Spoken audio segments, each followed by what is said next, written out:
Puerh. Puerh tea practice. Puerh. It's gonna get you. It's gonna get you. It's gonna get me. Actually, it's gotten me already. Can someone send me a guide? How to start an Instagram live without being awkward? That's something I need to learn how to do. That first 30 seconds of just staring at myself, I'm like, wow. So someone send me a guide. Welcome to tea practice today, you guys. Today is day 2 of the Puerh Love Challenge. I hope that you love Puerh already, and if not, then you're like me. You're still rowing your sailboat towards the horizon, trying to look for Puerh that you are head over heels in love with. Whichever camp you belong to, the challenge is for you. Puerh folks, I hope you're super happy, extra happy. Non-drinking, non-Puerh loving folks who are like me. I mean, like Puerh like, you know, we're kind of friends and stuff. I'm trying to get to like it. Today we're doing some blind tasting, folks. I hope you guys have some Puerh in front of you, because you should be if you're gonna finish this challenge. And if not, I hope you're drinking something nice. Anyway, yeah. So tea travelers here on the entree tea shop. Oh my gosh, we're just gonna scramble all the languages now, including English. Tyler from Hakuna Matata is here. Joe, Polly G, Amy from Nebu Delo, and Apatea. How's it going? Hope you guys are doing well today. I'm doing well too. It's kind of warm today. It feels like we're in the 80s in Vegas. That's partially why I wanted to do this Puerh challenge right now, because if you're in Quebec, it's probably cold there. You can drink some show. If you're in Las Vegas, it's hot here. We can probably drink some shum. But today we're going to be doing 2 different Puerhs. This is a blind tasting. I don't know what these guys are. I am able to look at the leaves, but I wanted to do this because I personally have biases against certain Puerhs. I have biases against Puerh in general. I'm trying to get rid of that. I'm open with everything I tell you guys. My weaknesses, my strong points, probably talking more about my weaknesses. The strong points are boring.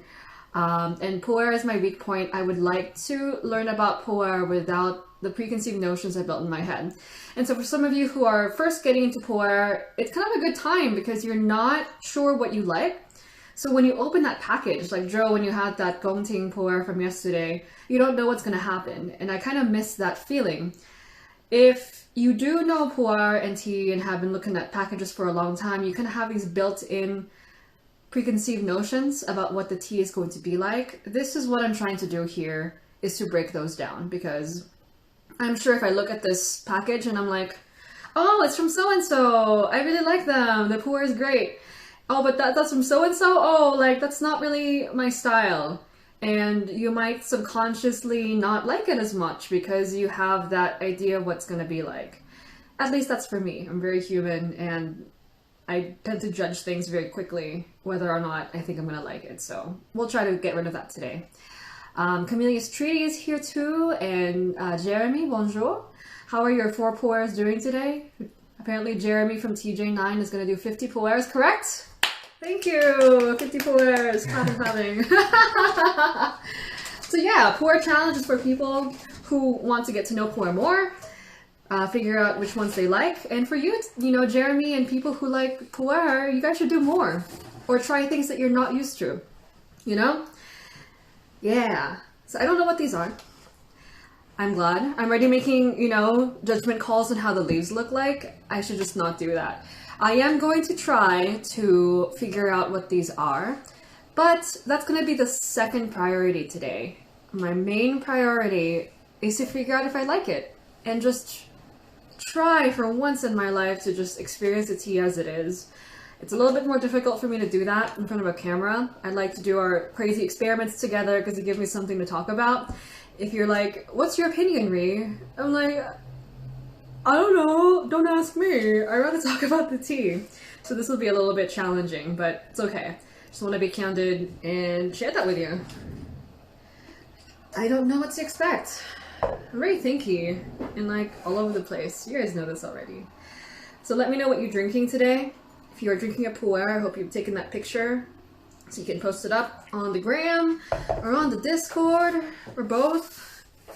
I'm seeing you, Amy, are posting on both Instagram and Discord. I can't even keep up with Instagram these days. I'm always hiding out on the Discord channel because it's so much safer there. All my favorite people are on there, so it's like, oh, it's safe in here. It's so warm. All the tea love is in there, you know? So Jeremy says 51 puers. That's not too bad. That's only a little bit over 3 a day. I think you can do it, right? I think you can. I think you can. So let me know what you're drinking today. I don't know what I'm drinking today. We have a sheng here. I think it's a sheng. I did ask Steven to do a sheng or a show. A shu. And then we have a shu. A show. So I'll probably start with the show. This is the show puer. I mean the sheng. This is the raw puer. So sheng, S-H-E-N-G, is the lighter of the two styles. This is the one that happened first. In terms of puer history, they were making this stuff before they were making this stuff. This stuff is meant to copy this stuff. A lot of you guys know this already. I'm already thinking about the tea and not just enjoying it. It's classic. Let's just enjoy the tea. I'm enjoying not knowing what this is. I haven't had like a personal blind tasting of puer in a while. We usually do them together here in Vegas, but in those I'm pretty competitive. I'm like, I want to get it right. Rah! I'm not thinking about whether or not I enjoy it or not. What the heck? Initial impression, I don't really like the first sniff of it. But, okay, there's like a weird smell I got at the very beginning. Maybe that'll come out if we drink it and rinse it. I mean, drink the rinse. I don't toss out the rinse when I drink puer. I like to drink the very first rinse. It's kind of weird, but I want to get the data out of it. I want to know how it's been stored, you know, I want to know if it's janky or not. If it's janky, so be it. You know, that's okay. I eat McDonald's burgers. I put jank in my mouth all the time, so I think it's fine. But once that janky smell goes away, it's quite floral and sweet and fruity. So maybe it was just that first sniff. The leaves are like, oh my god, we're not ready yet. And then I'm going to be brewing using a gaiwan. If you guys are blind tasting, you know, use equipment that you're used to. I'm eliminating the chahai or gondabe. This guy, famous pitcher, is taking a break today because if I pour into this and then into this, it's just an extra step for the tea to be exposed to some kind of material. I want to get the tea in like HD. The fewer steps you can put between you and the tea, kind of like the more true to color the tea will be in the cup. And then, Joe, I saw that you made that big raw order this morning before any of us were even awake. Steven and I were up watching StarCraft until really late last night. We do tea all day, every day, you know, it's our work, it's our passion, so we have to have these things that are not tea related at all whatsoever, otherwise we'll go insane. We love tea, but come on, it's like, wow. So we watch StarCraft to chill out. It's pretty fun. Or Hell's Kitchen. I like watching Hell's Kitchen too. Yeah. So people are already making some puer happen in the morning. Okay. Color is pretty. It's a little cloudy. It's so hard to turn off my like tea evaluation thing. I worked for 3 years as a taster in the wholesale industry. I do just so much evaluation. Like, do I enjoy the tea or not?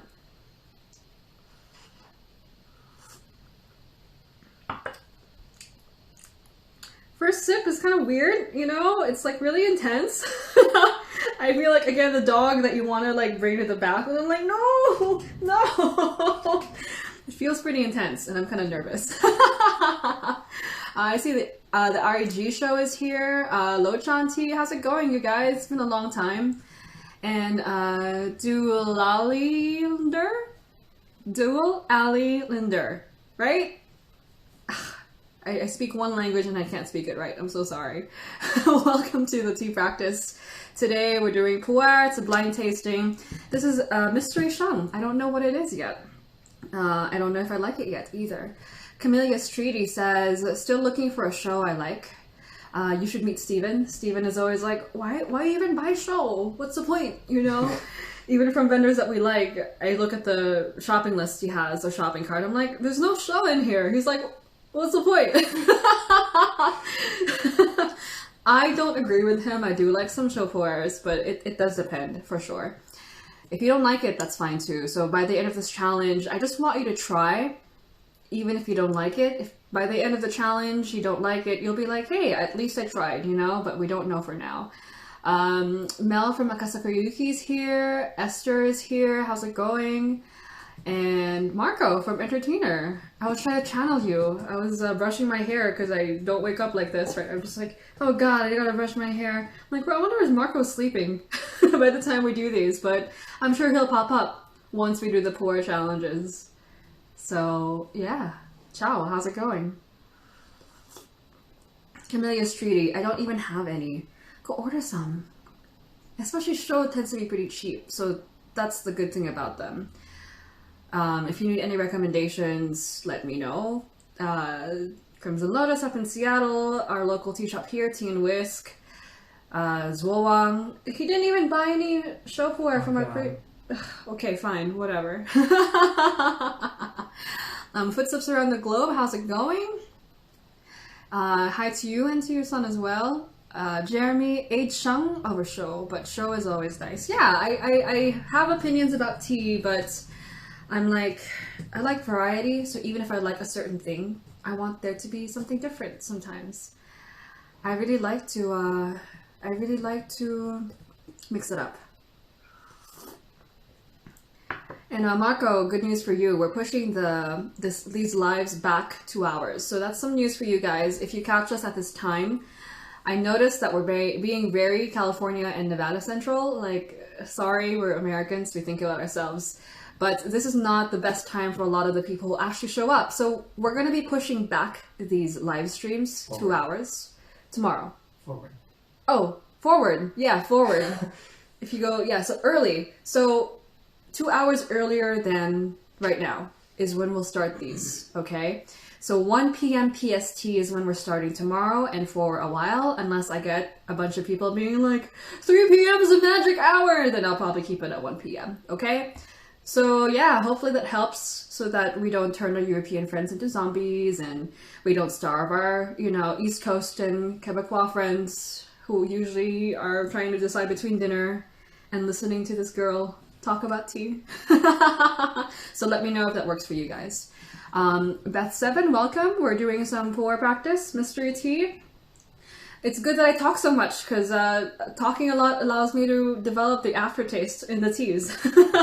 That's probably why I like aftertaste so much, because I'm always talking. Yeah, I'm liking this tea more as I let it sit. Steven? Yeah, I'm actually really enjoying it. I don't know what it is. And I feel like this is one of those teas that if I saw the package, I would make a judgment call on it. I can just sense it. Mel from Akasaka Yuki. I don't know what the Puerh is today because it's a mystery. So we're just trying to remove my biases. And by biases, I mean that I like certain kinds of Puerhs. Like, I know I like Linsang, I like Yu teas, I like Nanwo teas. Those are some really famous origins in Yunnan, in the Puerh world. And whenever I see that on a label, I have this immediate reaction that I'm like, oh, I'm gonna like that more than, say, Bulang or most things from Xishuangbana. I just don't like Bulang teas that much, you know? And then if it's a factory tea, I'm like, oh, it's a factory tea. I usually don't like them. But what if there is a factory tea that I like, but I'm kind of resistant to it mentally, you know? It's almost like, what if you went to a wonderful dinner and then you found out that the chef was someone who's of an opposite political stance than you, right? Like, you feel very strongly about your beliefs. And you're enjoying your dinner, and then you find out that your waiter, your chef, the entire wait staff is from a different political party, right? So it's like, would you rather know? I mean, I do want to know what this is, but then is that keeping me from enjoying what it actually is by knowing that kind of correlation, right? I just want to know what the tea is, right? I want to taste the tea for itself, is what I mean. Right now I'm digging. Yeah. Yeah, Beth, welcome. I'm glad you were able to join us. And Tea Traveler and Marco says that the time will be better, so thank goodness. I hope that it does suit us all better. Yeah, and if anyone just can't catch us at 1 p.m., you can Yeah, write me a really sad note about how 3 p.m. is the magic hour. Maybe by 3 p.m. it'll be on YouTube. Oh yeah, by 3 p.m. it will be on YouTube, correct. So there we go. Eric from T-Sleuth, Henrique, and Gia from Lazy Literatus. Hi, how's it going, guys? Yeah. Richard Marino, Garden Tea Lounge, welcome, welcome. And then Eli Amelie, good morning, Ohio gozaimasu. I was thinking about you actually when we were thinking about pushing forward the live streams. Again, 1 p.m. PST, 2 hours earlier from now, you know? Yeah. So Geoff says that Geoff is Lazy Literatus. He's actually Jeff, but I just call him Geoff because there's a lot of Jeffs. Nanwo Basic Bro over here. I like Nanwo too. Okay. Let's keep brewing this. I'm enjoying this. And I feel like I am enjoying it more not knowing what it is. I don't know. I think because I'm not a pu'er head, I tend to be already mentally resistant to pu'er. And I look at the labels a lot. I'm gonna admit it. You know, that's my weakness, and that's why we're doing this. Yeah. Yeah. So Joe from Fish Anywhere says, okay, I like the Hui Run. Way better. I'm also using 5 grams instead of 7 grams, 205 degrees Fahrenheit. That's 98 degrees Celsius.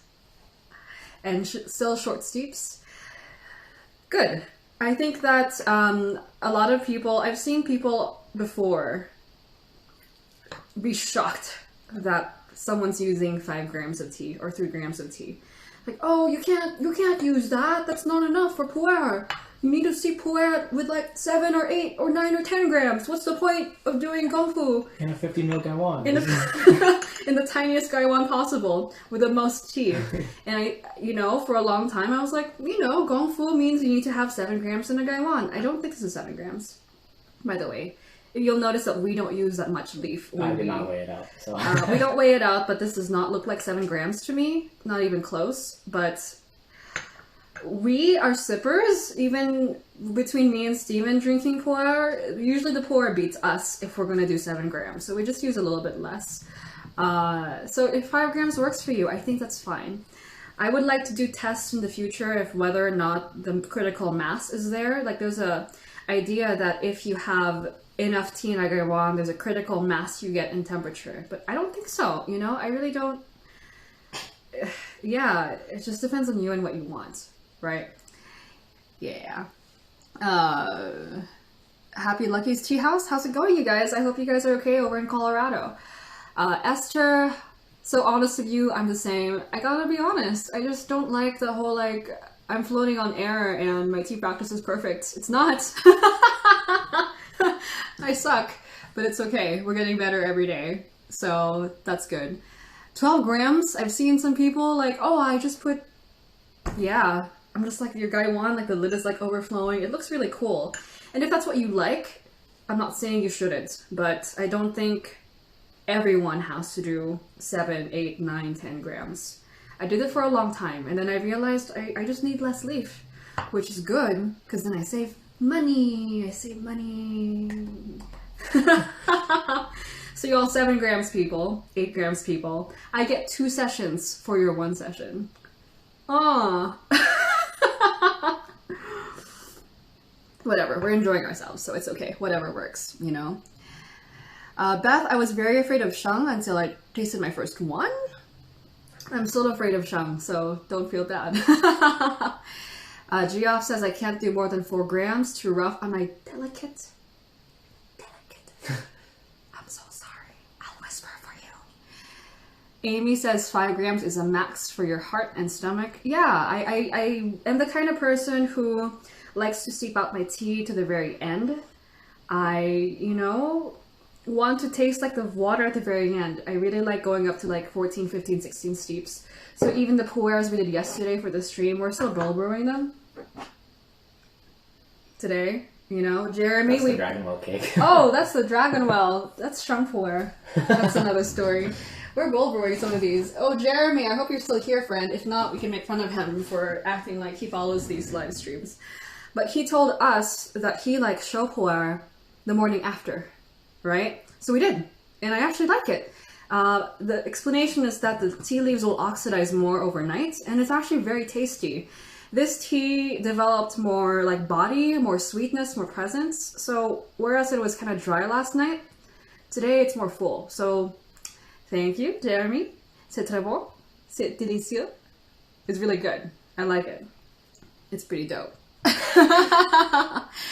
And let's see. Marco says, about Puerh, I suggest you not to look too much at the label, especially in the beginning, because understanding the flavors of the areas is really hard, especially if you can't say that correct.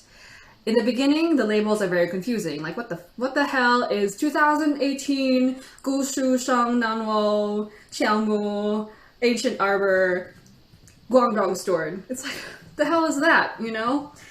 I know what that is, but now when I see that, I'm like, oh, it's the kind of storage I don't like. I don't like that region. It's too young, too old, not the right storage. The material I don't like, so either or. For some reason, Puerh, man, I focus too much on the label. So I'm really enjoying this. I guarantee you, I'm enjoying this more than I would have knowing what this is. So, what that says about me, I don't know. It probably says I think too much, is what it is.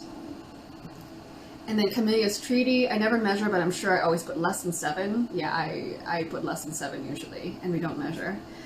Gabby, welcome. How's it going? Hope you're drinking some Puerh today. Yeah, Jeff, we pressed a Dragon Well cake. Where were you? And we're just testing it out. Stephen joked that by doing Dragon Well cake, you know, shang that's been pressed into a cake. Green tea pressed into a cake after being steamed. You go. You go, Jeff. We made a Dragon Well cake, like, at the end of the green tea drink down. You guys know this. You guys know this. The people who catch the streams. Tell Geoff, like, where were you, dude? Where the hell were you? We did it on stream, too. The replay is on the site. I'm actually really happy we did these. They're pretty solid. This is the best one out of the bunch, so we're showing off the really nice one. Steven was so nice to, like, you know, fold all the folds are really, really nice. But I'm actually happy we did that because I respect a lot about the cakes now. It's very difficult to press a Puerh cake. And interestingly, Dragon Well, when you steam it, smells like shang. I'm sorry, I didn't go into it thinking that. That's why we do these stupid ass experiments. We don't know what we're gonna learn. We don't know what's gonna happen. I learned a lot. I learned more than I thought I would. So there you go. Artisanal, how's it going? Welcome. Hoji Charazio, Francois and Danielle, how's it going? Yeah. This tea's good. We're on the second steep only though, right? Or is it just the first steep? Okay, thank God. It's very sweet. I like it. It's got a tiny bit of bitterness, more floral.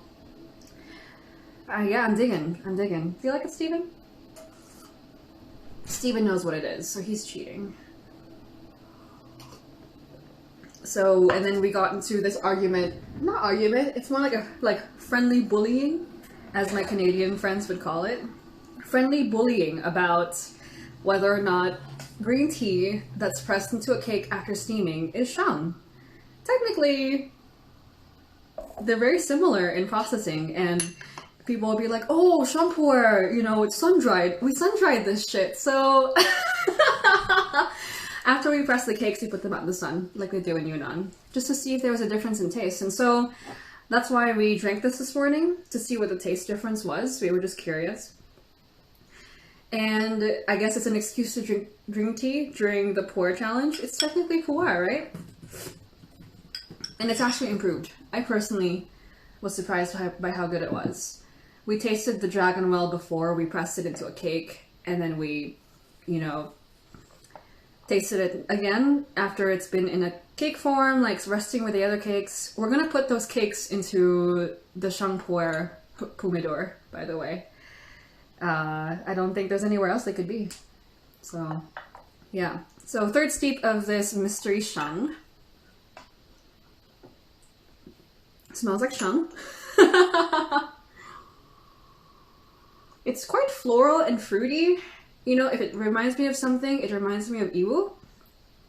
But like a very, very friendly Iwu. It's maybe a little bit too friendly to be Iwu. Yeah. One Man's Tea Journey, how's it going? Welcome, welcome. We're doing some pu'er practice together. And yeah, I agree.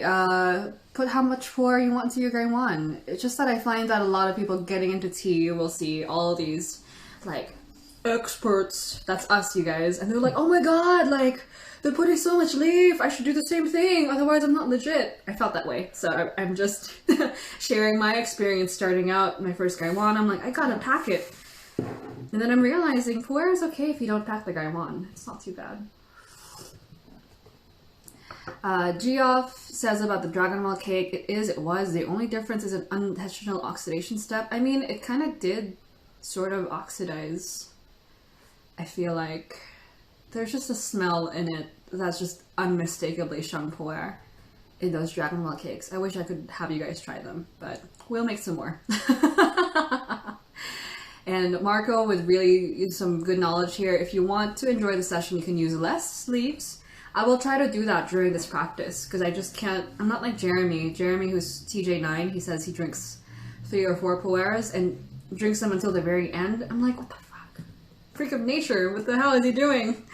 Maybe you're using less leaves, Jeremy, or maybe you're just better than all of us. I think some people are just better than other people. Which is not a bad thing. I would like to drink, you know, faster than this, but I'm just such a sipper. I asked this question before. Sippers or chuggers? I drink tea very slow. We're only on infusion 3, and that's with both me and Steven drinking.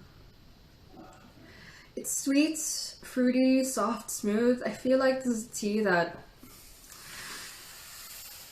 Would I have liked it? That's the thing. I can't tell you. Some people are like, oh, it doesn't matter what... It doesn't matter what the label says. I know what I like. I'm not that kind of person. I'm too easily affected by the label. I'm just being honest. I feel like I can do that better with teas that I'm more confident with. Like if it's a high mountain tea, I don't care what the label is. But if it's a pu'er or maybe even a black tea, I get very affected by what the label says. Just because I don't have that same confidence with pu'er and black tea as I do with like oolong, maybe white tea. And then green teas, it's like they're green teas, so I don't feel like I judge them as much because they're so diverse and yet still so, they're just different. Pu'er is weird, you know? Can we all agree on that? Just, pu'er is just its own thing. It's like its own monster. Tea is a rabbit hole, like the rabbit hole of tea, and then pu'er is like that weird, like, we're in the rabbit hole, what's down there? That's what's weird, guys. And Marco, I usually prefer the Morley version. I'm not surprised.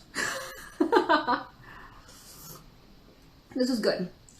It's cooling, it's refreshing, it's fitting the mood. Something I like to look for in pu'er, just in general, is how it makes me feel.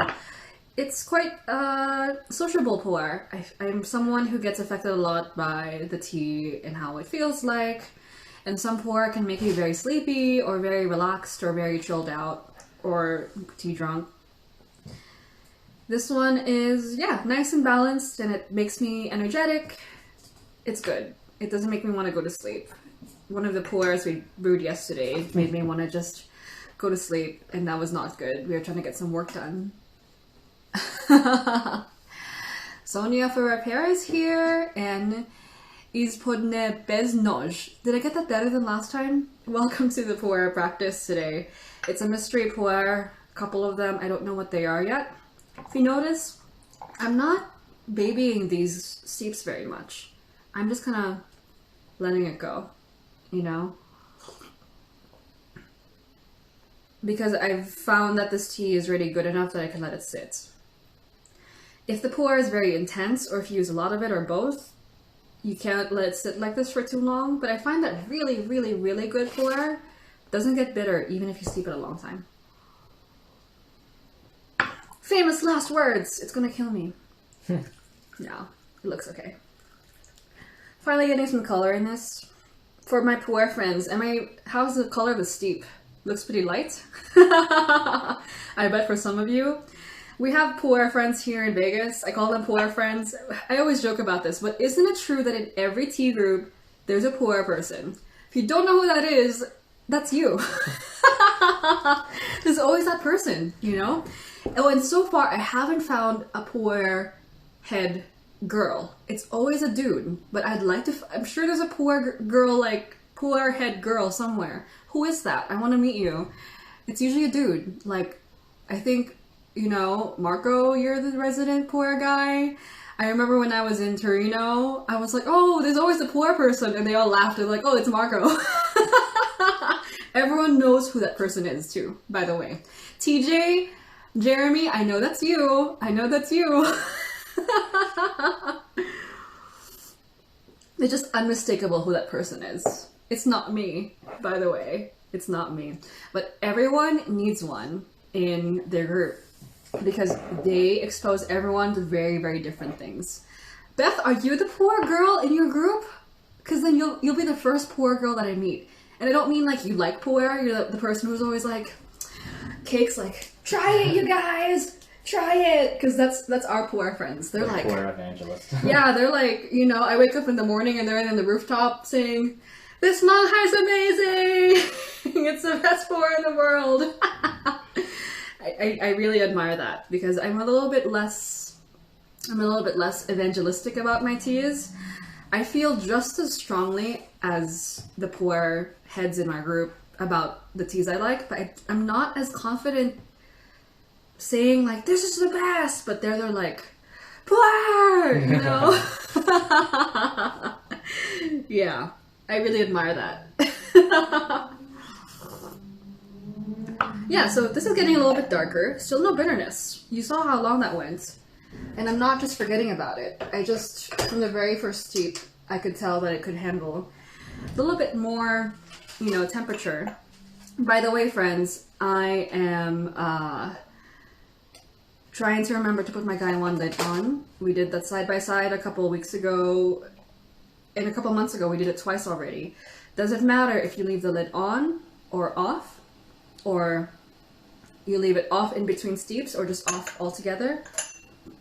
Our tests showed that if you're going to leave it on, leave it on. If you want to leave it off, like a bowl brew, just leave it off. Don't cycle. And that just goes against everything I've ever done in all of my gongfu, like tea practice. I've always like put the lid on for brewing and then put the lid off afterwards to let the tea like steam and breathe. And I didn't like the results. Twice I've done it, once with a show pu'er and then once with an oolong, and both times I prefer the tea with just the lid on. So trying to remember how to do that. So you might notice I'm changing this as part of what I've just learned. So constantly improving. Marco Greatbeth, I have Puerh girls around me here in Italy. He has Puerh girls around him here in Italy. I want some Puerh girls around me too. Don't get jealous, Steven. Doesn't that sound fun? Every single girl has like a region she specializes in. There's like a Nanwa girl, there's a Munghai girl, there's a Iwu girl, there's a Bulang girl, she's really spicy. There's a Jingmai girl. So that's good, Beth. I'm so happy to meet you. You are the Puerh girl. You just need to go up to the rooftop to go shout about Puerh so you're not alone anymore. I was alone for a long time. Not as a Puerh girl, but just as a tea girl. I think I did gongfu cha or gongfu tea with a gaiwan for a good like maybe 2 years by myself. I was on Steepster a lot. If any of you remember that site, Steepster, with the reviews and you could write notes about it and stuff. That was my only tea community back then. It's quite very lonely. We didn't have lives like this. You know, the only way I could learn was through waiting for Verdant Tea to post their post about their tea adventures and stuff.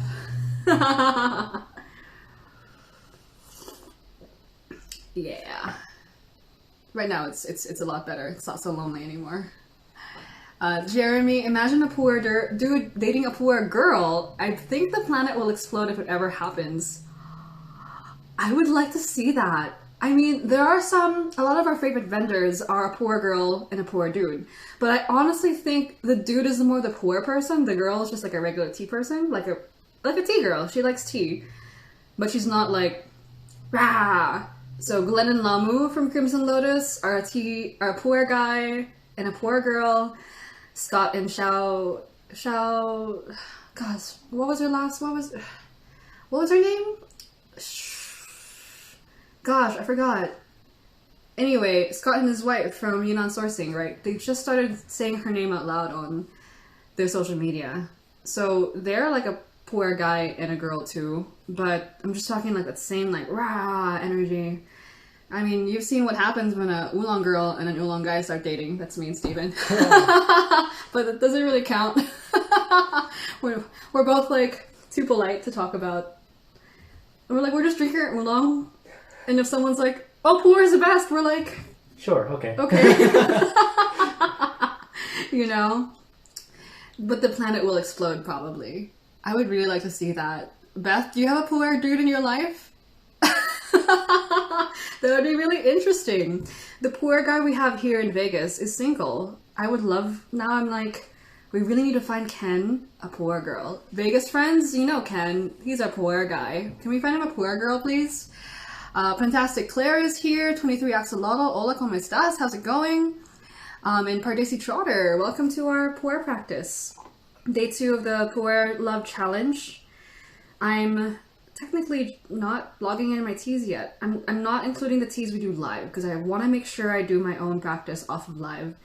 I share these with you guys. I do add them to the very end when we collect all our data, but I'm kind of distracted, so I don't want to count that as part of my personal 7 teas.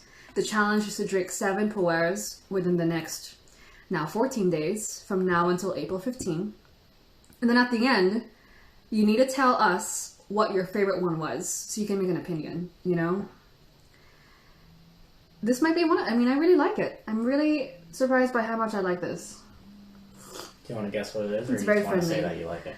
Yeah, I'm gonna do a couple more steeps of it because I'm really enjoying it. It's quite warm. I feel like if I think too much about what it is, it's gonna shift me off balance again. So this is not for me. You guys were here for the oolong one.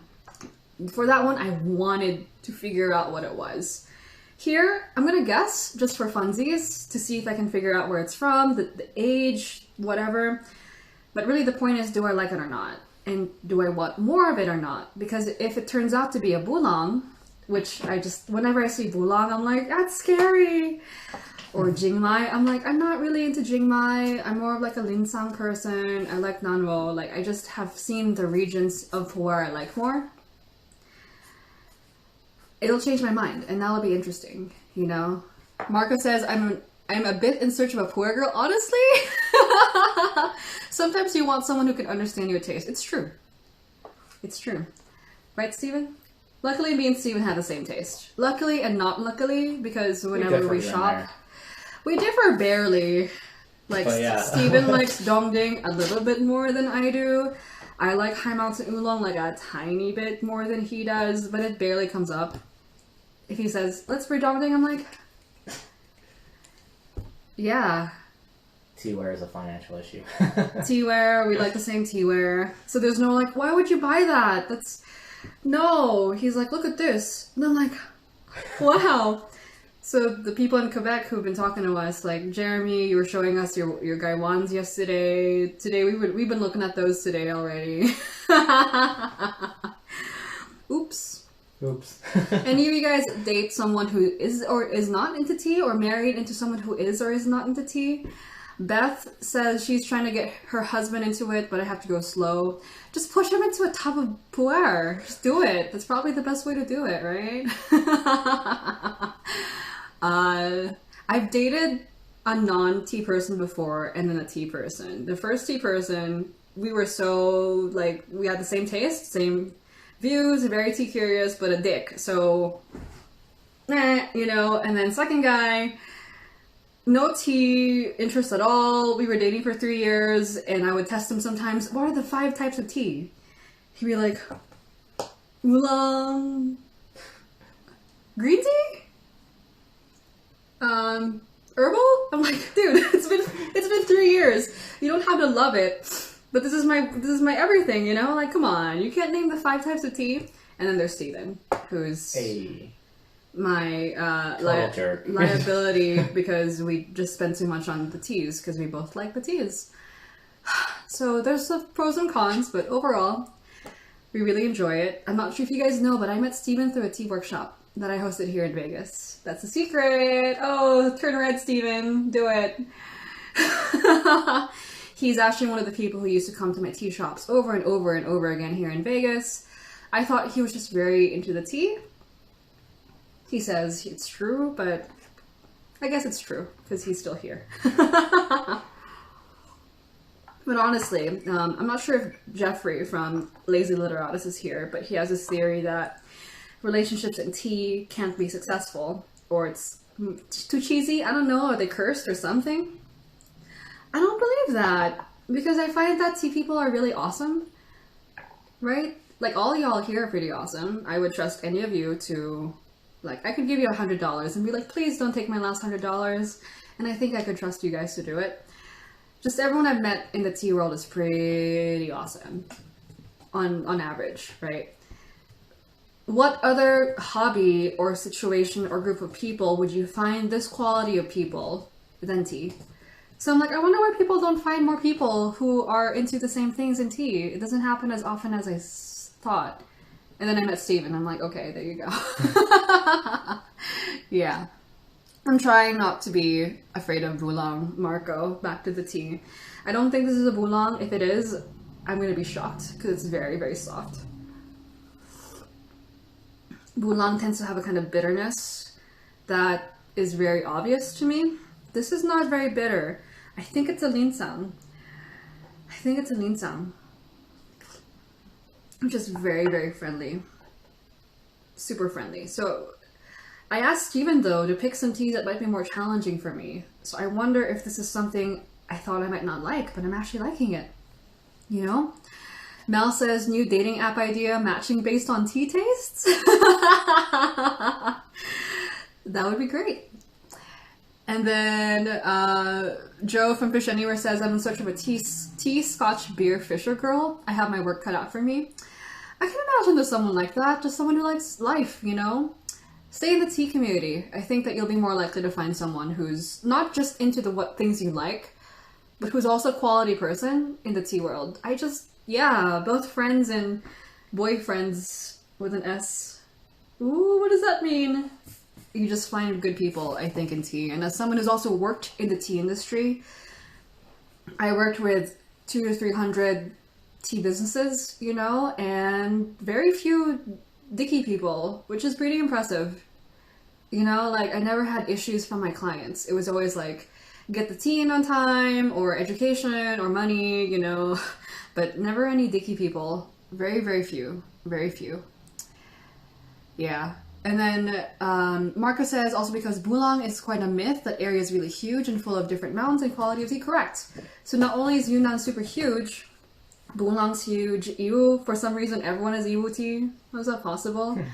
There are some Iwu teas that I like, but I can't help but look at the price and be like, okay, but Iwu. So yeah, good point, Marco. I think in terms of the label in Puerh, even more so than other teas, the label might not even be correct, even if the vendor thinks it's correct, even if they did their best to get the correct information. Sometimes it's not correct.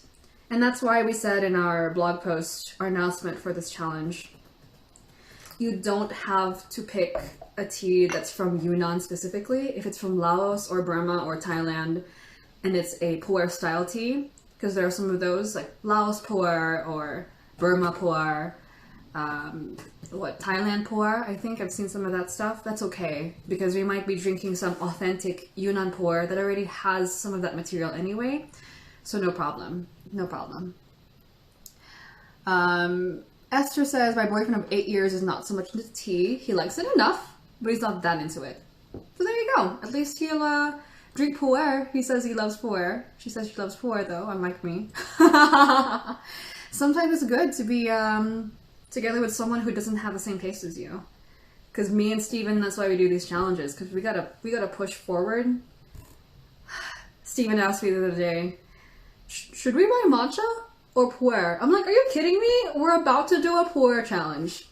And you're asking me if we should buy matcha. But look at your whisk. Don't make You fun need of a it. new whisk. It's not the whisk challenge, okay? And then Marco says, maybe it's better if I'll be with a girl totally out of tea. Maybe we could communicate with taste on wine. Don't give up. You know, I didn't think I would date one of my tea students. It's really awkward to say that, especially in Taiwan, because the teacher-student relationship is a little bit different in Taiwan. If someone's your teacher, even if they're the same age as you, even if you're younger than them, it's very like, oh, that person teaches me things. It's very like, you know. So I don't like telling people too much that he's like, oh, he's one of my students. Because it's like, whoa, wow. It's not a bad thing. It's just like, okay, interesting, with a capital I. TJ says, just stay single already, much simpler. I'd say so, but Steven pays for all our tea wear. So there you go. In the last time in Taiwan, I'm like, yeah, I bought someone who likes the same tea as me. But then I also brought in all my tea wear into the equation, so there you go. By the way, Steven doesn't pay for all our tea wear. I mean, Steven makes decisions for us to go get tea wear. And then there are some things that he likes that I'm not okay with. And I kind of like it. And I'll be like, oh, sure, you can get that for yourself, but of course I'll use it. So there you go. Curiosity, welcome to our, you know, tea and dating section for some reason. Proud Transman, welcome as well. This is supposed to be Puerh practice, but it's not. Yeah. Marco is also working the wine world in Italy. It's really catching you.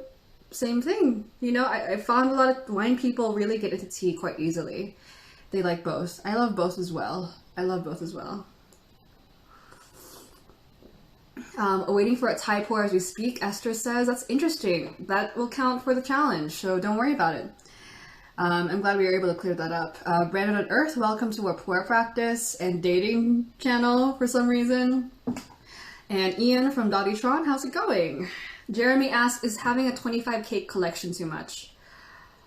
What's too much? I think it's fine.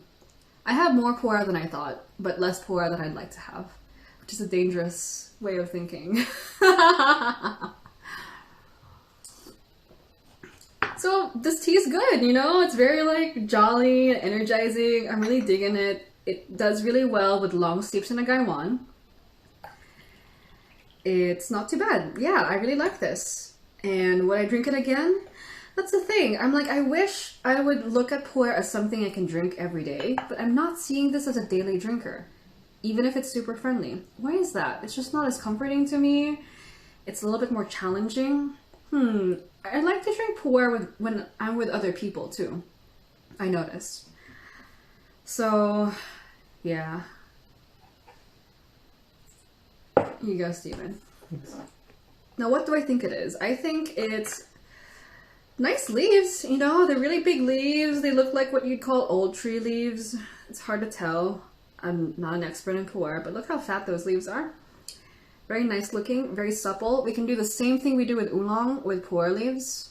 Wow, they've got some like thickness to them. So we do this to just test the quality of the leaves, how well they've been processed, and if you can get like this nice silky kind of give into the leaves. It's good because when you press it into a cake or just handle it, it can stand up and not break. So I like that. Looks like it's, there's not very many leaves here to tell if it's a blend or not. But it's not super consistent. I'm wondering if it is a blend. Is it a blend, Steven? I don't know, actually. Is it a blend? I don't know. IDK. I'm gonna guess it is a blend. Maybe. Yeah. I don't know why I'm guessing it's a blend. It just doesn't look that consistent. There's some like dark leaves, some light leaves. So maybe. And quite floral and fruity. So not bad. Yeah, I like it. It reads to me as being linsang. Linsang has a kind of classic floral, fruity, a little bit citrusy. Linsang is a L-I-N-C-A-N-G. That's L-I-N-C-A-N-G. And it was, yeah, it's one of my favorites.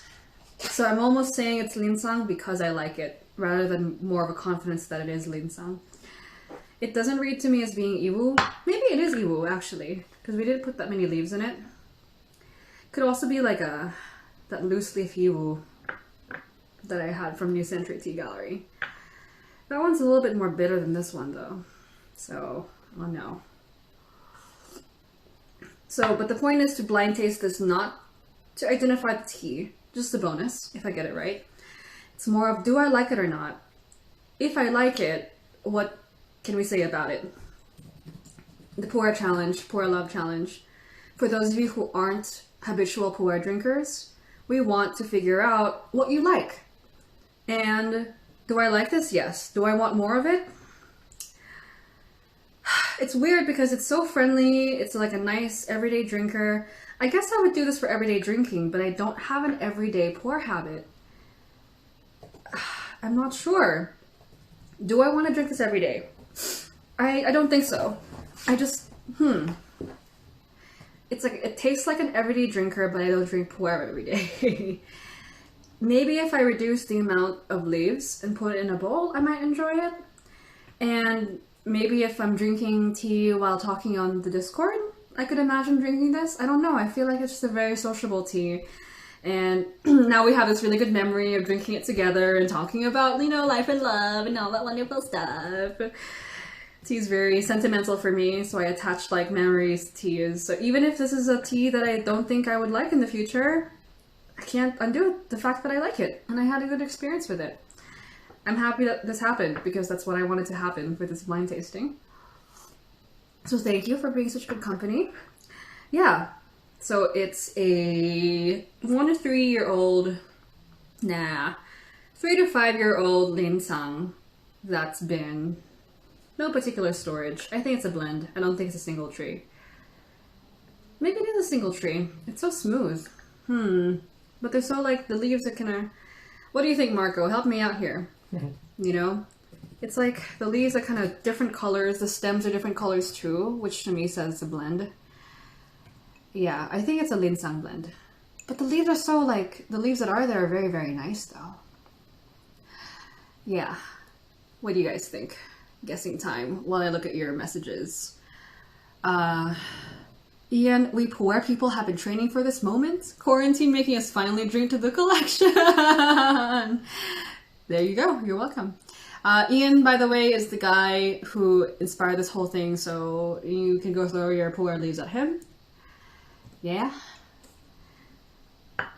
And then Esther, because of this challenge, I placed an order of only Puerh, and honestly, I was half super excited to learn, and half super pissed about spending money on the tea family, and like, yeah, I agree. I don't spend a lot of money on Puerh, but when we do spend money on Puerh, we actually go for it. Because we don't like Puerh so much, as like oolong, when we see a Puerh we like, we're like, we gotta drop this cash right now. It's not gonna happen again, We rarely like Puerh, Steven. We gotta do this one. If we have some medium okay Puerh sitting around, we're never gonna drink it. Yeah, we don't like to drink medium okay Puerh very much. That's it, I think, is a problem. I don't like to drink medium okay oolong anyway, either. I think we just have... It's difficult to access really, really good Puerh, And Beth says, I think it would be too complex for me to enjoy daily, too much distraction. That's the thing. I want to focus on it, or I want to like socialize with other people. I feel like Puerh is it makes me very sociable, unless it's one of the Puerhs that makes me relax, in which case I'm just gonna want to chill out and not do work. So the two things I want to do, are not a fit for the Puerh. Do I like it? Yes. Do I want more of it?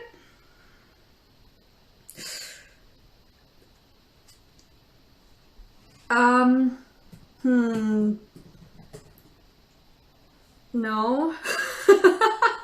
I want more of it because it's so friendly. But I feel like it's missing a certain something that I want. Like a wow factor. I would happily drink it if it's there. But will I reach for it? You know what? Let me revise my answer. I need to drink this tea again. Because one session I don't think is enough for you to get to know the tea.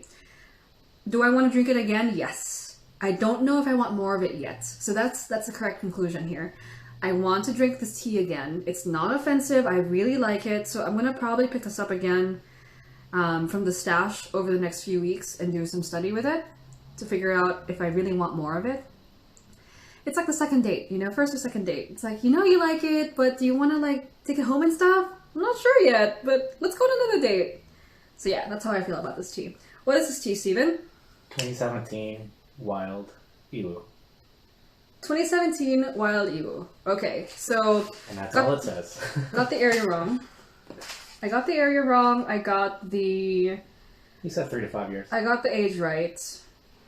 I didn't know it was wild. Well, what does wild mean in terms of Puerh? Because, you know, Puerh should be wild. I mean, they're just saying that the trees are out in the garden, you know, like growing.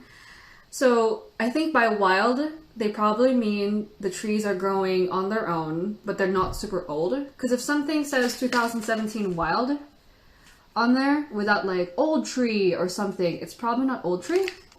Usually when vendors have an old tree Puerh, they like to tell you it's old tree. I'm covering the vendor name because I don't want to talk shit about them, but I'm not talking shit. I'm just saying usually if it is old tree, they'll say something about it. So as long as you can take my stuff with a grain of salt, don't go over to Iwu Mountain Tea and say, "We said that your stuff is not old tree." Here you go. It's from Iwu Mountain Tea. Okay. And yeah, it is probably just some tall tea trees that are out not being managed too much. I don't know if it's a gushu. It doesn't tell us it's a gushu. So unless it says in the label it's a gushu, it's not. We can go check the site though. That's important too. They might have just been not wanting to write too much in the label. So we can check the site on iwumountaintea.com. Is this yours, Steven, or mine? That's yours. I'm like, where did I get this? Someone must have slipped it to me at like a World Tea Expo or something. I just get so many... I don't even get samples sent to me. I decline most of the samples that people want to send me because I don't want to, you know, deal with it. But I do get samples a lot when I'm at events or workshops or something. So, yeah, it's pretty good. I want to try it again. So that's good. That's good. Yeah. So I didn't get the area right. It is an area I like, though. It is Iwu. That was probably going to be my second guess. It felt too gentle to be Iwu. And this is one of those situations where I'm not sure if it's Iwu or not. I'm not trying to doubt the vendor or anything, but a lot of Iwu, from what I understand, comes from like Laos or Thailand. Again, I'm not saying this is it, so don't go over to the vendor and say, Ree from Tea Curious said that. There's just a lot of Iwu, right? Puerh friends, like there's just a lot of Iwu. When Iwu is really famous and people like it, so there's a lot of not quite Iwu out there. And there's some areas right beside Iwu that could be selling the tea as Iwu. And the Iwu that I've tried is much more intense and bold and fruity than this. The stuff that I'm a little bit more confident that it is Iwu. But maybe it's just a different, you know, it could just be a different kind of processing or a different kind of style.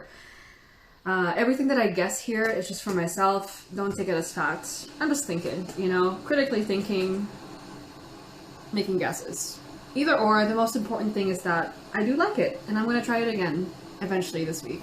Yeah. Marco says Iwu Mountain has quite interesting pu'er. I'm glad I was able to try one of theirs. I like it. I actually wish it was a tiny bit more interesting, but maybe I just need to look at it a little bit more. It's definitely interesting enough that I want to try it again. Yeah. So good. Yeah. Good, good, good. Let's go on to the second tea. I like this. I like it. We will revisit it. We're gonna bowl brew it actually. See what it does. If this can hold up to being bowl brewed, I'm probably gonna be likely to get some more of it. I don't know how I got the sample. It was in the Olympiad. Oh, okay. So it was part of the Olympiad that Liquid Proust sent out maybe 2 years ago, 3 years ago. Yeah, I enjoyed it. I don't know why the leaves are kind of like more uneven. That's why I thought it was a blend. You know, some of them are red, some of them are really green. The stems are different colors too. This also happens when the producer is a little bit smaller scale too. So, could be anything. Ooh, and then we're on our last 20 seconds of this one. I'm going to do another one. I'll catch you guys there for the show part. Second show! Second show! See you guys in a bit. See, I told Steven, I thought that we had 10 minutes left because he has like this little like, he'll show me like little like 10 more minutes because I can't tell. I can't tell if something's going to be ending soon, and sometimes when I am like, oh, you know, I can't talk about Puerh for an hour, it ends up being 2 hours. We just have too much fun together. So blame Steven. Steven told me I had 10 minutes left, so I didn't give you guys enough time to skip over to the next live, but it's okay. I blame Steven for everything. No problem. Marco, I'm so sorry. We're keeping you really, really late. But at least tomorrow, it's going to start 2 hours earlier. So hopefully we won't keep you as late. By this time you should be sleeping, right? So thank you, thank you, thank you. And hopefully, I am also doing this so that we can finish our work earlier, which means we can catch the European Instagram lives earlier, because you guys do it in the morning for us. And we usually wake up around 7 or 8. So I don't want to, as much as I love you, Marco, I don't want to wake up, go get my phone, and then put up Instagram. Yeah. So Marco, good night. Thank you for joining us for the first one. And tomorrow we will be doing this a little bit earlier in the day, so hopefully that helps. Welcome back to our friends who were joining us earlier. Esther, Joe from Fish Anywhere, Jeremy from TJ9, Henrique, Steve from Shoot It Chutley, and Tea Seller. Welcome. We'll do one more tea together for our blind tasting. This is the second tea. It's a shu. I'm pretty sure about that. I don't think it's a Puerh guess. These look like they've been compressed. Steven's just broken them off. Yeah. Good night, Marco. Thank you for joining us today. We were graced by Puerh gods today. It's so nice. The Puerh sessions are better when we have Puerh friends giving us their energy. I can feel it. All you Puerh people have just so much energy. Well, people have energy too. We're just a little bit more like chilled out compared to y'all. There's no such thing as Oolong people, I don't think. We're not like that vocal enough to make our own like group, but the Puerh people are definitely. Sonia, welcome back. The Guy One Way, welcome to our practice, doing some mystery Puerh tasting. It wasn't too far off on the first one. I mean, Yiwu is very far from Linsang, so in a way it is pretty far off, but it is a region that I like quite a lot. And I got the age right. I want to learn more about this tea later on. This was the first tea we had. It's the 2017 Wild Yiwu from Yiwu Mountain Tea. I don't know much about it, but I enjoyed it. So that was the goal. Less about the identification, more about, did you like it, Ree? Yeah, and I liked it. So that's a win. We'll try it again. Second one. Let me show it to you one more time. It's got some weight to it. Yeah. It's been relatively compressed, but it'll flake off a little bit. Yeah, it's not like one of those iron cakes, they call them, that are super difficult to break apart. Or maybe Steven just broke it apart really well. We'll see. Puerh number 2 for the second day of the Puerh challenge. Hashtag Puerh Love 2020. That's so stupid. It's okay. You guys only have to deal with me like an hour or two a day. At max, like 5 hours, which some of us on the Discord yesterday were having quite a lot of fun. Until like 9 p.m. in the evening here, almost like midnight for you guys. You guys are crazy. Okay, we gotta move this to somewhere else. Need a bowl. There's a bowl. Because I'm gonna use this cup to pour it into. What are you guys drinking now? Are you drinking the same tea as earlier? Being super diligent, doing some Puerh. If you're not doing Puerh, you haven't joined the challenge yet, you should. 7 teas in 15 days, 14 days now. But it's going on until April 15. It's a lot of time. You guys can do this. I'm not a Puerh person, but I'll be able to do it. So you guys can too. Esther says, let's start the group. 3 people right here. There you go. Oolong people, Steven, you ready? We might be quiet, but we are, I don't know. See, I don't even have the ability to be very vocal about it. I like pu'er. I mean, I like oolong. I like oolong, but I'm not like the Puerh people who'd be like, Puerh! They have like little flags, they have like a Puerh shirt and stuff. I don't know, Beth, do you have a Puerh shirt? Do you have like a little Puerh flag? I feel like Puerh people, even if they don't have the shirt, it's just written on their face that they like Puerh. And I admire that, I really do. Our Puerh drinkers, night owls. Our friend is a night owl, the Puerh head in Vegas. TJ from, Jeremy from TJ9 was up pretty late with us. Was it you who were like, oh, it's only 10 o'clock here, it's okay. Who else? Marco was up really late, right? Maybe. You have to drink tea pretty late to be able to drink Puerh, right? So first steep of this show Puerh. I am drinking the rinse. I like to know what's going on with the tea. I know it's kind of dangerous to drink the rinse sometimes because there might be like weird stuff in there. But I'm not afraid. If I lose a couple months of my life, you like how I rise it to months rather than years? That's okay. I just want to know what the storage was like. And that rinse, you usually toss it out because it's not that palatable if you're sharing tea with other people. But just personally for me, I want to know what's going on. So I don't like tossing out the rinse, so I'm drinking it.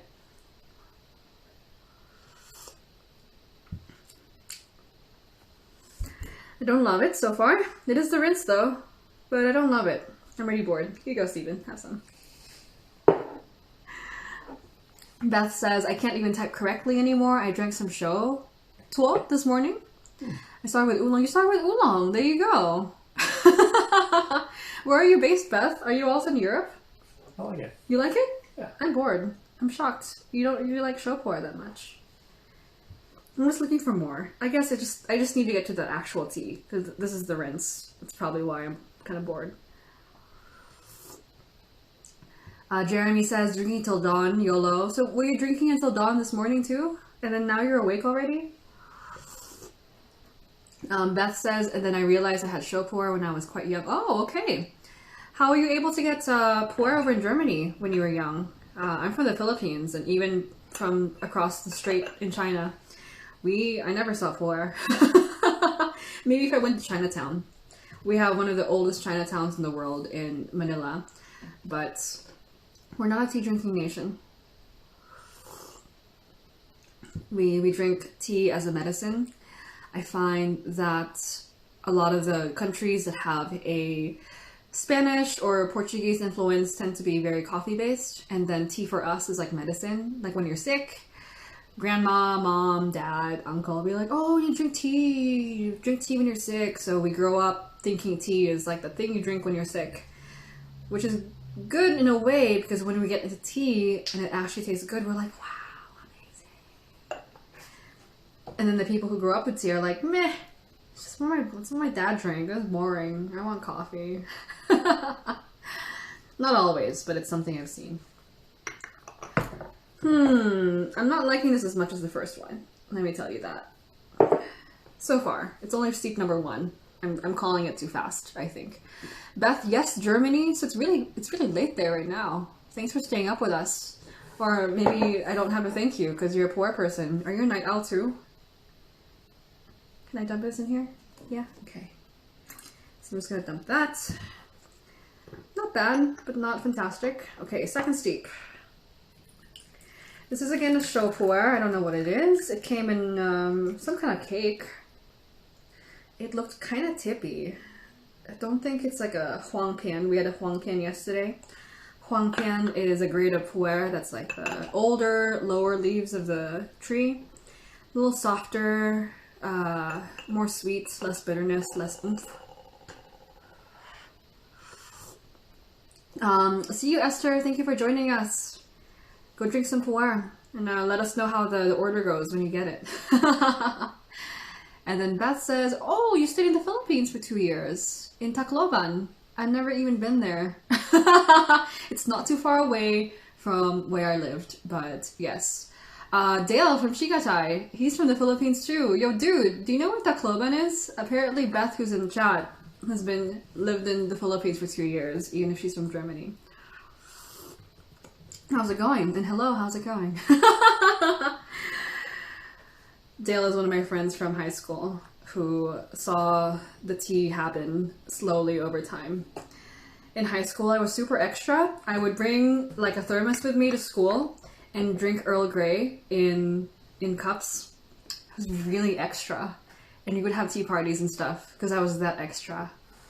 It was really extra during high school. Beth, these are Corona times over here. Not sure whether I can do it every night though. Maybe if we push it back, because we're going to push it back 2 hours. So from this point on, no, we're pushing it forward 2 hours. So when we started this Instagram live, from 2 hours before, we're going to start. So hopefully that helps. We did it because we have a lot of friends from the East Coast of America, from Quebec, and I think, Henrique, are you on East Coast time too? I mean, you're on the East Coast of... No, you're not on the East Coast of Brazil. You're on... I forgot. Gosh, I don't know. I looked this up. I'm like, where's Sao Paulo? I think it's on the coast, right? I forgot. But yeah, we have a lot of friends from that side of the country. So we're like, what are we doing? We're going so late. So from tomorrow, it's going to be 1 p.m. PST.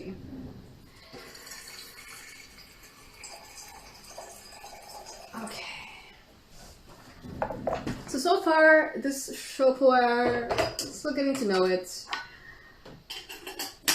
I think I like that tea so much, the other one we had earlier on, that I'm like, oh, I want this to be better than that, but it's not so far. Stack these infusions, so this is infusion 2 and 3. I'm not sure if this tea can handle super long steeps. Nice color. Getting to the dark side right here. Even if it's dark, it's quite clear, so I'm pretty impressed by that. You know, there's a lot of tea in there, but you can still see the bottom of the cup. Sophie, how's it going? And Charlotte from Nev Orden, how's it going? Welcome to Puerh practice today. Dale says, Jer says, hi, how's it going? From the other side of Vegas. We're just drinking some Puerh here. I don't know what it is. It's a mystery.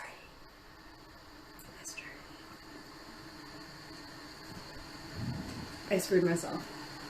It's too hot. Woo! Wow, okay. I do like it better than the rinse. It's very sweet. Was that why you liked it? Yeah. It's very sweet. Wow. Tasty. It's almost like non-wo sweet. Jeremy, plot twist, it's wet stored shum. I don't think so. I think it's a show.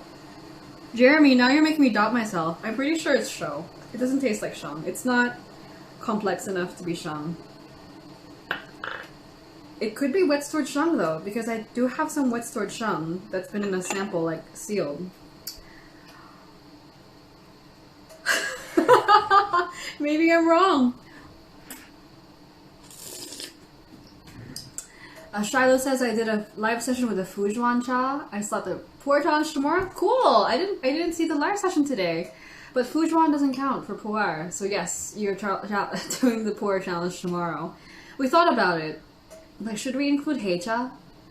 Because Fujuan's a kind of heicha, and I decided no, just based on my own habits. I would be drinking Fujuan and other heicha the whole time instead of doing Puerh. It's probably better. And let's see, how are you liking your Puerh exploration so far? I took 2 sips into our first Puerh yesterday and said, help. It's true. Puerh, you know, I'm happy that I'm doing it. I'm really happy that I'm pushing my own boundaries. I hope that for you guys who don't drink Puerh as much as our Puerh drinking friends do, hope that you're enjoying it. And then for our Puerh drinking friends, I hope that you're enjoying having a little bit more company. Because sometimes we kind of draw a line in the sand, you know, like Puerh people here and other people here. And Puerh is hard and complicated. We're trying to make it more accessible. We're trying to make it less far away, more commonplace, you know. So hopefully that's what's working out. Yeah, it is very sweet. Nice. I like it. really sweet. Wow, it's almost like brown sugar sweet. I probably didn't like it the first time because it was just a rinse. Almost no bitterness at all whatsoever. There's a tiny bit of bitterness just to kind of balance it out. I almost wish there was a little bit more of it because it's almost too sweet. What is going on? I don't think it's a wet stored shung though. So thanks for pointing out that possibility, Jeremy. I don't think it is, but if it is, I am not going to be surprised because, you know, we're among poor gods here. I'm just a poor zealots. I'm just a poor, I don't know, initiates. Let's see. Jax Huang, welcome. The Rose and Dragon, welcome for our day 2 practice. It's the second tea we're doing today. It's a mystery show. I had Steven break it a little bit, or he decided he knew that I would want it broken up, so it's broken up a little bit. It's not opening up yet though. There's a little guy on my arm. What is this guy doing? He's like a little leaf hopper from Taiwan, like a little green insect. Are you from the tea, dude? He's really cute. Oh gosh, why we don't have bugs in Vegas? You guys want to see? I don't even know if you can see him. I doubt it. He's really tiny. Yeah, I don't know why he's there. Sorry for doing this, but I don't want to crush him. Because then all of my tea experiences with this tea, I'll remember that I crushed a bug while drinking this tea. Steven, go get him! I don't want to crush him! And I know I'm one of those, you know, meat-eating people who still wants to be nice to insects, but I just can't. He's just really cute. There, thanks. Sorry about that. That was weird.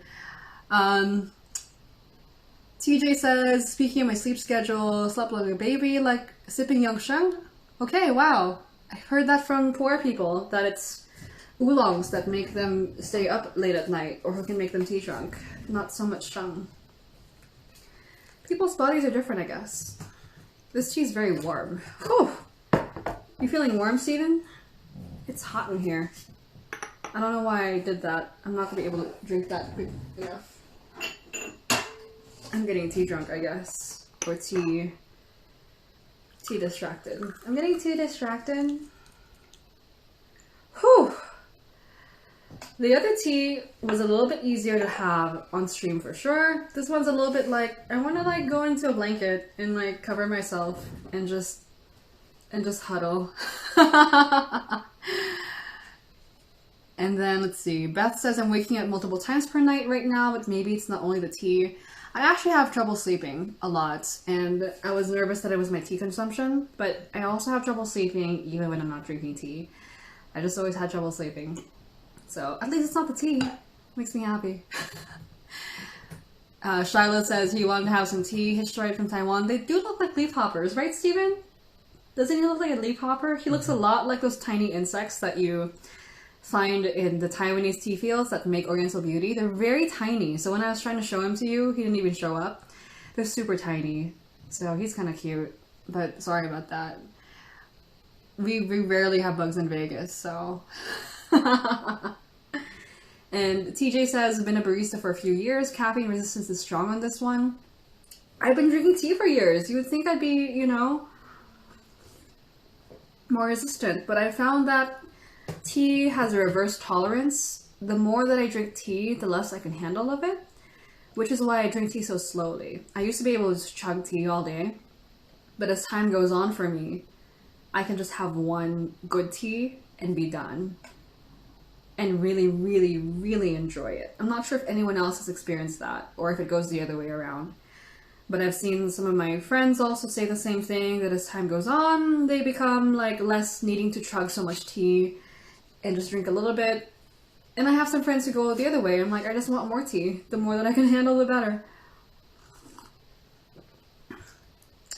So far, what's interesting about this tea to me is that it's not a chugger. I'm trying to drink it as fast as the other tea. It's not happening. It's extremely satisfying. Brown sugar, sweetness, just almost like molasses kind of thing. It's very thick with a CCC. Seriously, it's thick. You can also see how bouncy the liquor is. It's hard to show this on camera, but it's just very thick, luscious liquor in the cup. Very satisfying, very warming. This is like a winter tea. It's kind of hot here in Vegas. I'm not sure if any of our Vegas friends are still here, but it's hot today. Or maybe it's just the tea. Is it hot in here, Steven? Or is it the tea? And pu'er to me is very, yeah, it can be very warming. I feel like I'm sweating right now. Whew! Man, I'm like sweating. I'm sweating. Gosh. And then you can tell, just use this live as a observation, piece. With the other pu'er, I was able to talk and hang out and easily look at the camera. It's a very social tea. It's a very energizing tea. This tea, you can tell I'm kind of glitching out a little bit because I want to the tea is not matching what I'm trying to do. This tea wants to lie down, have some cookies, and go watch some StarCraft. Or maybe that's just me. It's just a very comforting, satisfying, maybe late night kind of relaxing tea. And this is really important to note about your teas because even if you're not super sensitive to tea, I use my teas as tools whenever I'm trying to do something. For example, if I'm trying to work, I know I cannot drink this tea. I can't drink this tea when I work because I'm gonna want to lay down and chillax and do this with an Instagram scroll, That's the kind of tea that this is. It's not a very sociable tea. I don't want to go out and party with it. The other one, for sure, right? Same person, same tea tasting. I don't even think it's because that one went first. I just know this tea is a little bit more introverted, a little bit more comfortable, satisfying, quiet. So I need to save that for that time. What I like to drink when I'm working tends to be high mountain oolong all the time, anytime. And white tea. White tea makes me work very, very well, but I can't drink white tea at night because I'll think too much. And I've noticed these things about my teas so that they're not just taste experiences, they're also really good tools to use in my daily life. If there's a tea that makes you very jittery or very amped up, or you cuss a lot when you drink that tea, there's some teas that make you just really loopy tea drunk, right? Don't drink that tea before your interview. It's not gonna be good for you, Yeah, and this tea, it's hard to socialize while I'm drinking this tea. And when it's really hot, it's whew, good winter tea. It's not winter in Vegas anymore, that's for sure. Tea Traveler, welcome back. I'm on a more challenging tea number 2. I don't even think I don't like this tea. It's just not a tea hangout kind of tea. Whew. And it's not a focusing kind of tea either, because I don't know why I'm making another infusion of it when I have this and this here. See, what am I doing? I'm losing it, Steven. Here, help me finish this one. Whew. What are you guys drinking? Help me out here. I'm yeah. We're drinking some mystery pu'er. We don't know what it is yet. It's very dark. It's seeping up really rich. I do like it. Let's try to think about what it might be. I think it is... Ooh, I think it's a nanwo. I think it's the nanwo show, actually, that I like a lot.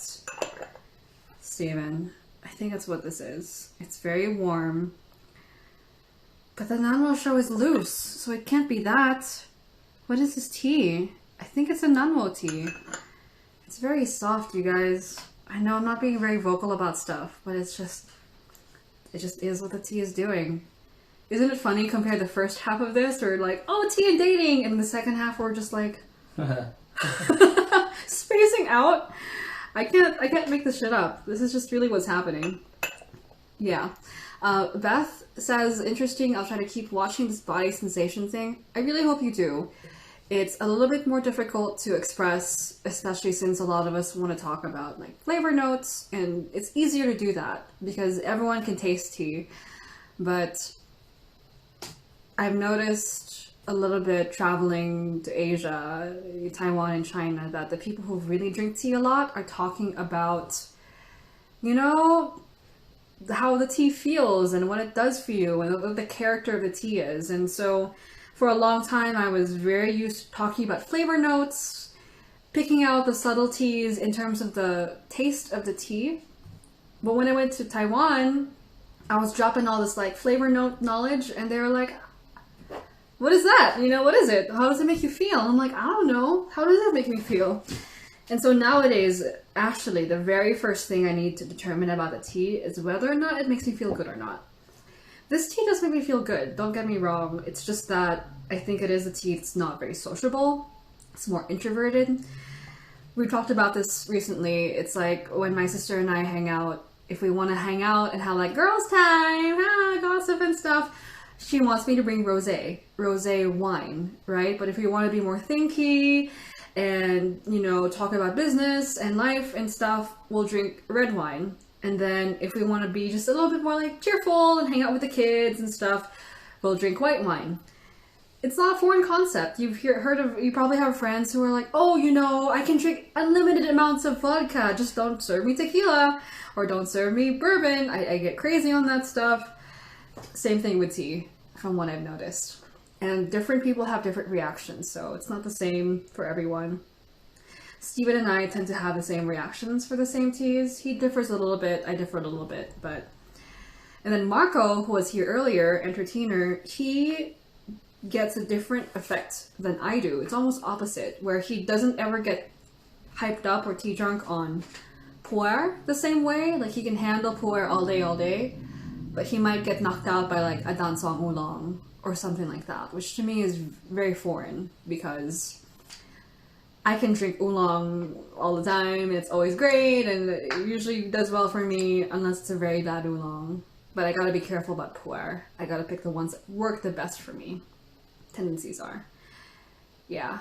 Neil is a base, welcome. And Ian, welcome back.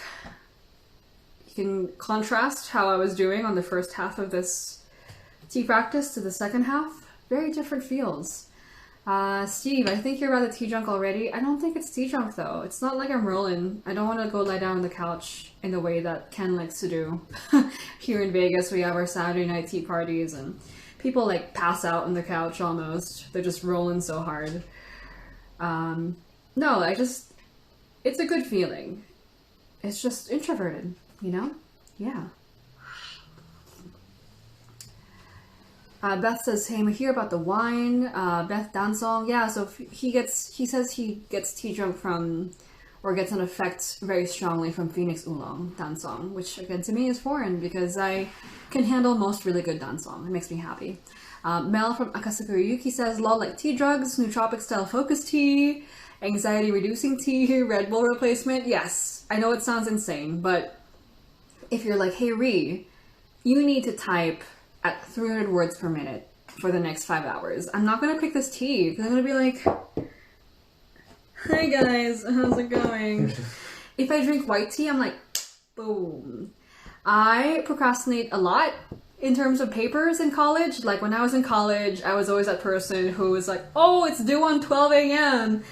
I'm gonna submit at 12:49 p.m. You know, me and papers, I just don't do well. I try my best, but number one, you know, I'm not the most on-time person in terms of schoolwork, number one.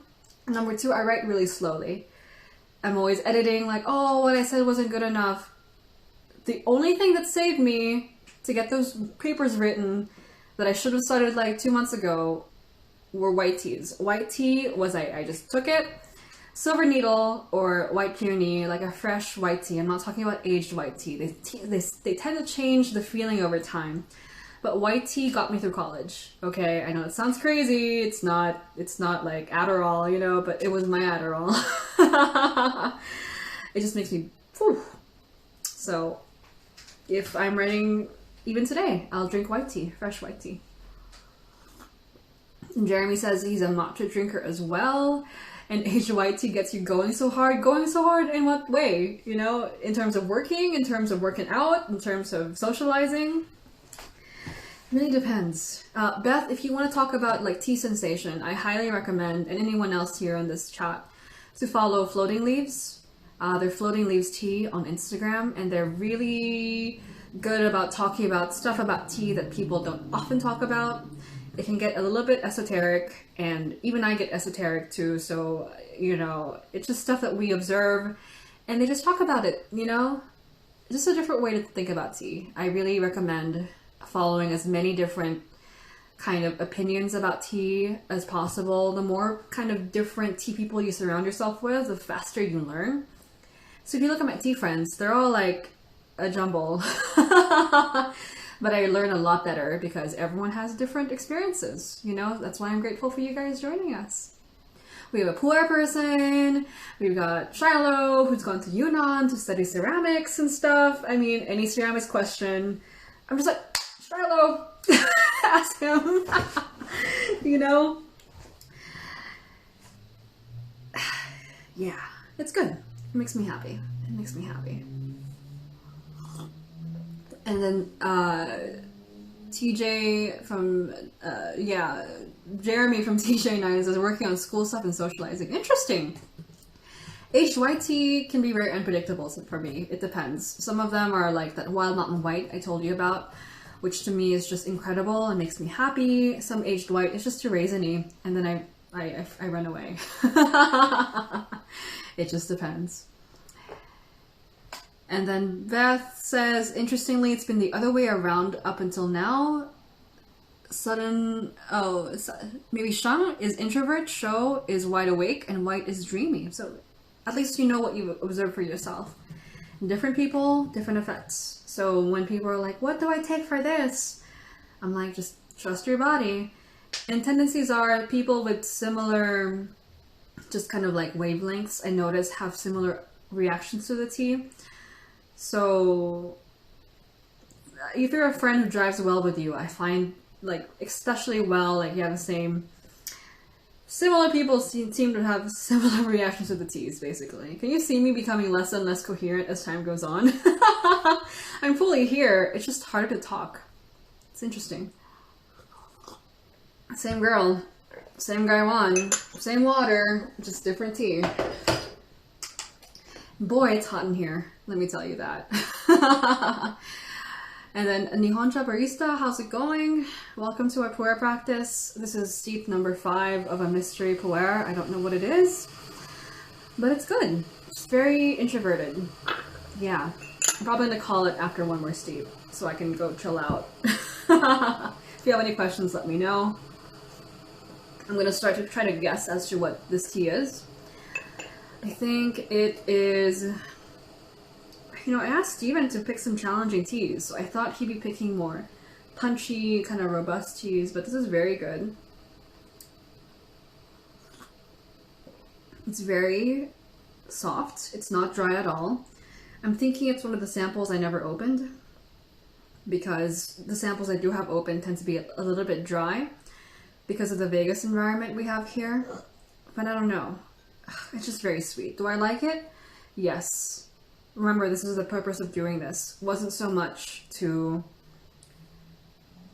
successfully identify what this is in a blind tasting, more so focus on whether I like it or not. Because I'm always thinking, I'm always looking at the label, I'm always making a preconceived judgment about the tea. I'm just experiencing it now. I like it. It serves me a purpose. I like teas that have a certain feel to them.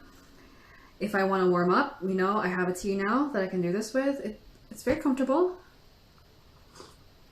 Some Puerh gives me a headache, so that's a big no-no for me. I need it to not make me feel horrible. I do feel horrible sometimes with Puerh. It's true.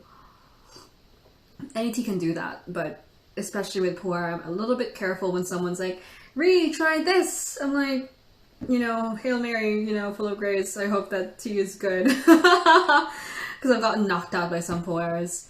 The most intense Puerh I ever had in my life, in a bad way, the person gave me 1 cup. It was very special tea to them, so I wanted to be gracious. And usually, even if I don't like a tea, I can finish the cup. They gave me a cup that was like this size, okay?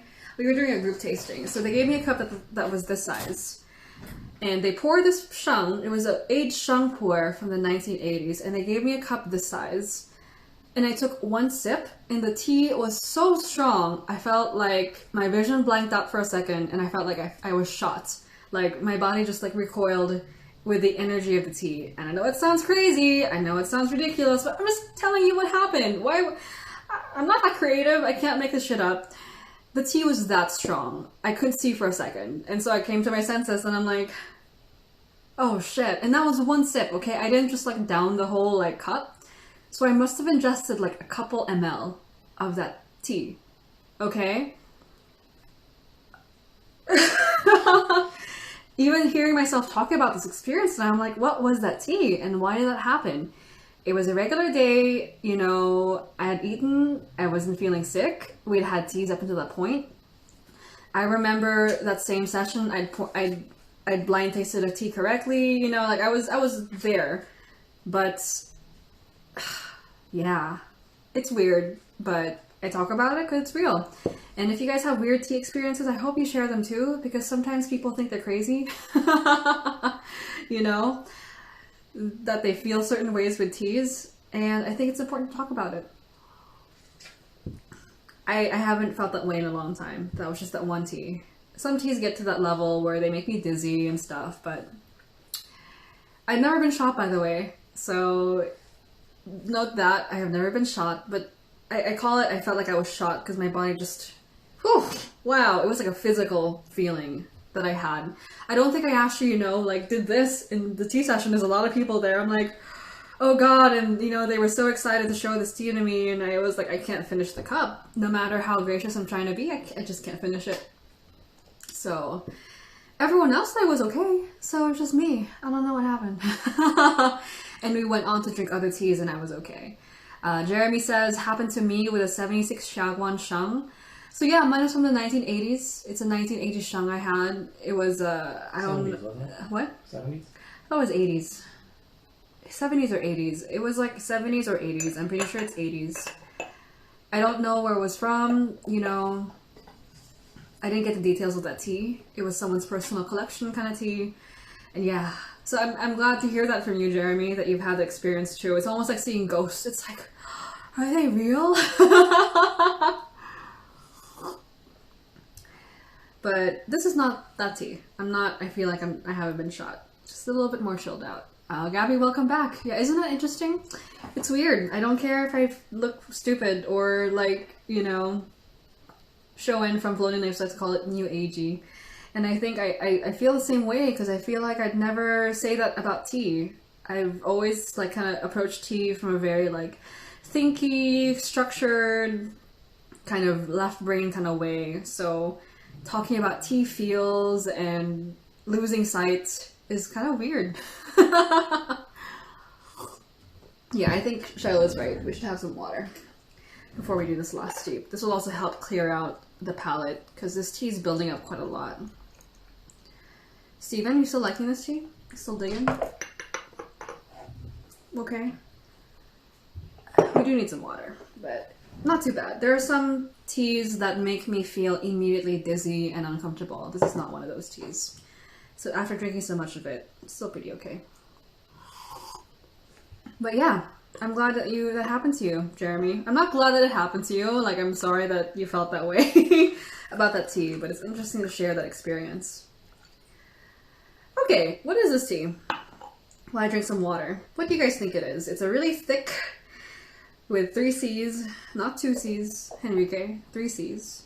Really thick pu'er, barely any bitterness. It's very smooth, brown sugar notes.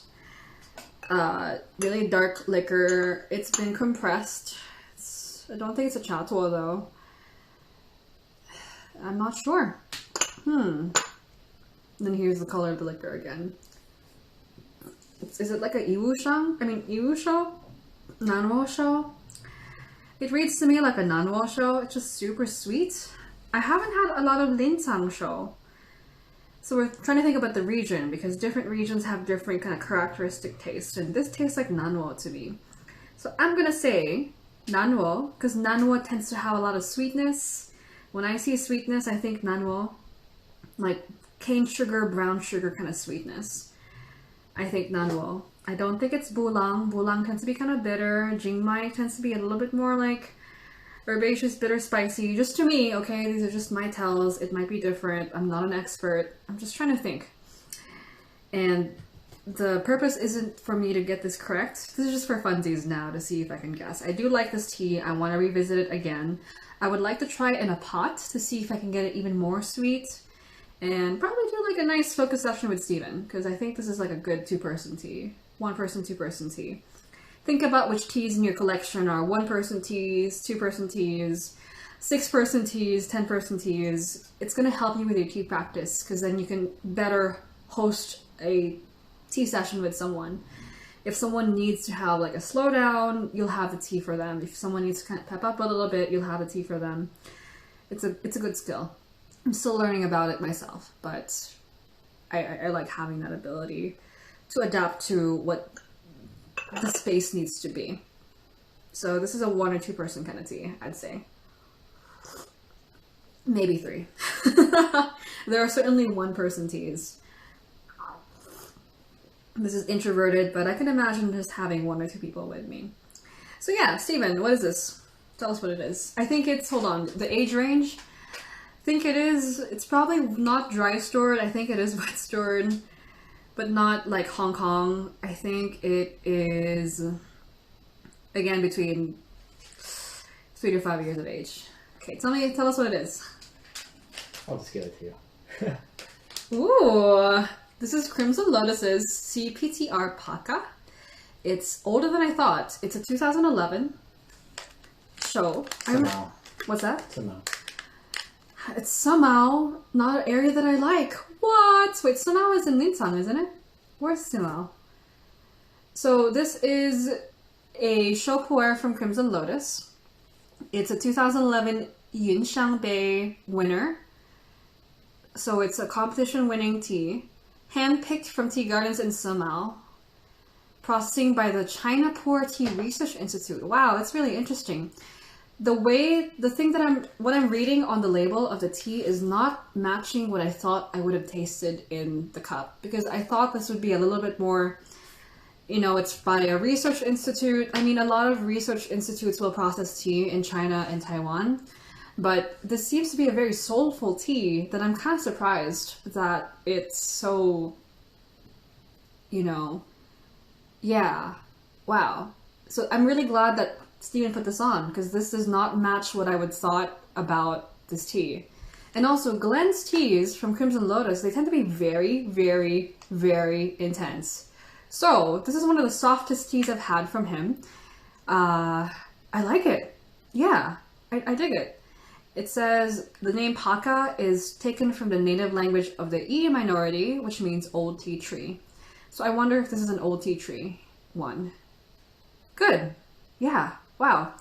So this is an interesting cake because it says here the Research Institute has been doing research on Puerh since 1983, and they market their experiments. So a little bit interesting. Not quite like a large factory. I guess people with like a more like structured approach to tea. I don't know anything about them, but it sounds very left brain when like this is TRES for Puerh. What's that? Like TRES for Puerh. Yeah, it's like a research institute. Usually when something's done by a research institute, it has this level of kind of thinkiness to it, but this is a very soulful tea for me in comparison to what the label says. So we got it, objective completed for this tasting. That package does not match what I would have thought about this tea. 100%, okay? Like, it's soft, it's smooth. I didn't know that this tea would be like that. So yeah. Blind tasting's good. I like it. We're going to have another session with it maybe in a couple days where I'm not forced to talk to people. So yeah, I'm going to have some water, but thank you for joining us for today's blind tasting. I hope you guys had some fun. I hope that you also have an opportunity to try to blind taste yourself as well. If you're alone at home and can't have someone blind taste for you, put some teas into like a little package maybe, and then mix them up. A couple samples, or even just a cup, mix them up, and then just pour it into Gaiwan, and so you don't know which one it is. Or you can put them in like bowls and then label them at the bottom, and then mix them up so you don't know which one is which, Many ways to do it, and then if not, invite over a friend to show you how to, to do some blind tasting setups with you. So I highly recommend this practice. I'm definitely surprised by the results. teas that I thought I would not feel what I expected from the teas. Friday's compared to the, Thanks, Steven. Friday, hello. And Eric, hello. And Katie Dial, hello. We're at the tail end of a very, like, introverted kind of feeling show Puerh, so I'm almost like, okay, I'm ready to go, like, lay down for a second here. Go read a book, have some Oreos. We have some caramel coconut Oreos downstairs, which will taste really good with these. Yeah. I think that's gonna be, wow, I'm really excited. So thank you. If y'all on the Discord, I'll see you guys there for the continuation of the Puerh Love Challenge. One more thing before I let you guys go. Remember, tomorrow we are starting at 1 p.m. PST. Not 3, 1 p.m. PST. So hopefully that works for your schedules. I'm really happy to join you guys and practice with you guys. Puerh Love Challenge continues. Goodbye. Thank you. Thank you. Merci. Thank you. How do you say it? Thank you in German? Another language to learn. Friday, I know you'd like the snack too. Okay. See you guys. Love you. Bye-bye.